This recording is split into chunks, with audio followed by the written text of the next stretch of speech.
Nilabas nga dito yung KOF and anong gagawin? Syempre magdodraw tayo. First skin na nakuha yung Lightburn ni Tigreal. Sumunod naman itong ewan ko kung ano tong skin ni Nathan na to. And mapupunta siya sa gitna guys. Grabe apakamahal 2K pero go lang para sa skin ni Masha. At ang next na bingo natin ay maglaland sa Invite ni Cleo.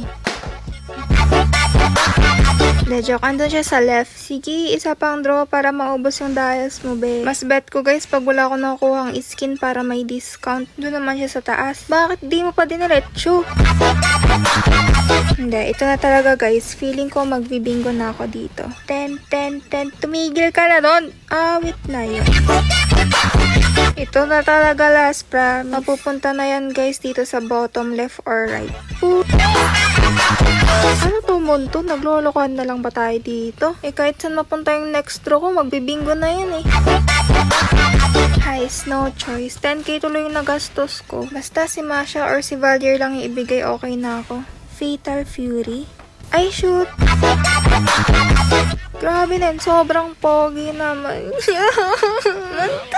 Sabi ko, Masha o Valier. Ayoko yan At dahil nakuha natin si Pakito, gagamitin natin yun. Magro-roam ako, pero hindi ako makaharap. Bahala ka dito. Sheesh! Ganito lang pala magpakito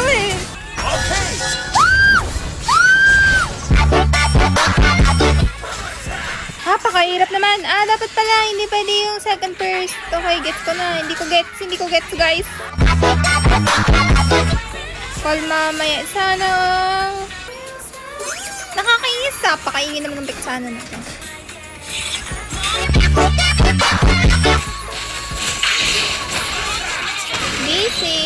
Basic KS.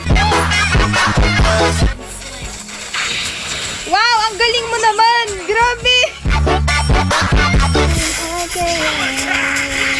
Sheesh! Kita nyo yun? Pindot Gaming.